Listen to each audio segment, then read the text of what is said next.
4 members of the LSU basketball team will be absent from tonight's game against Tennessee. Head coach Will Wade announced the suspension of freshman guard Brandon Rochelle and sophomore forward Wade Sims, and the leave of absence of freshman forwards Mayan Kerr and Galen Alexander in a press conference on Monday. Tiger TV sports reporter Alex Yandel has more. LSU sophomore forward Wade Sims and freshman guard Brandon Rochelle have been suspended for Wednesday night's game in Knoxville against Tennessee. Will Wade said Monday it's because the players violated team policy. Tiger TV reached out to team spokesperson Kent Lowe, who couldn't specify which policy the players broke. Well, they just made a mistake. They made a mistake that young people make, and I think they both regret it. I don't want to put words in their mouth, but they're good kids. They're good people. They just made a mistake, just like everybody else. I mean, probably everybody in this room when you're in college made a mistake. Although Sims and Rochelle will only be out for one game, freshman forwards Galen Alexander and Mayan Kerr face much heftier suspensions. Galen will take a leave of absence from our team for the rest of the season. As it relates to Kerr, he's somebody who's going to continue, who's going to take a leave of absence as well. Coach Wade said Alexander will look to play elsewhere moving forward. He will, look for other places at the end of the season. Kerr, on the other hand, could return for next season. He could possibly be back, so he's not dismissed or anything like that. He needs some time. If he meets certain standards that we've clearly laid out for him, there's a possibility that he could return to our team at the end of the semester. For Tiger TV Sports, I'm Alex Yandel. All right, moving on to some positive news for basketball fans. The LSU women's basketball team snagged a big win against number 12 ranked Tennessee on Sunday.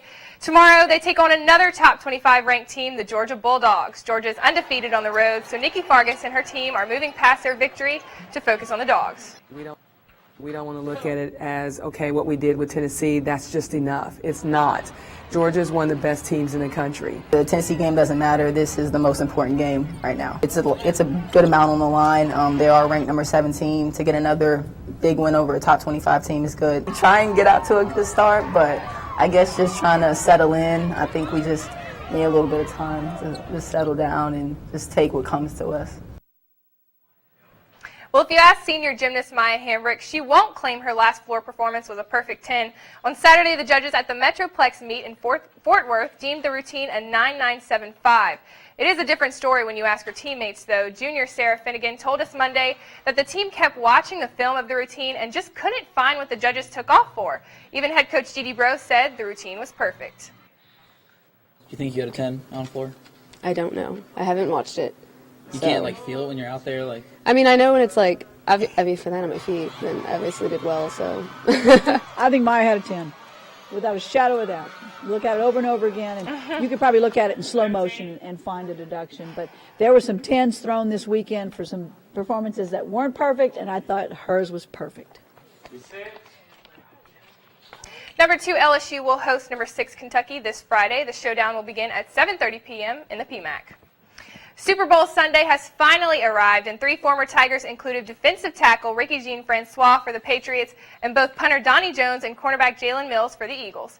This year's game marks 17 consecutive Super Bowl appearances by former LSU players, which is tied for the longest streak in the SEC with Georgia and second to Nebraska, who has a 25-year streak.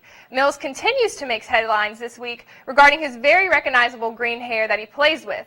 Now that Mills is playing in the Super Bowl, he is forcing fans to live up to the promise that many of them made, and that is dyeing their hair to show support. Jalen, how many fans have sent you a photo of them with green hair? How many up do you know? Man, I don't know. A couple thousand maybe. My Twitter feed is super crazy right now. So just by that, the fans showing, how much they embrace the green hair, but at the same time, kind of like you said, how much they embrace this Philly team. Were there always a lot of people telling you if you guys went to the game, they'd do it? Oh, yeah. I got it all the time, every week. You guys keep winning. You guys go to the playoffs, you go to the Super Bowl, I'm dye my hair green. So, for sure, I had to call him out on it. All right, and if you want to check out some of the pictures, you can head to his Twitter feed at The Green Goblin. As for the actual game, Mills will have his hands full with Tom Brady and the defending champs, the New England Patriots. Kickoff against Philadelphia Eagles is set for 5:30 p.m. on Sunday.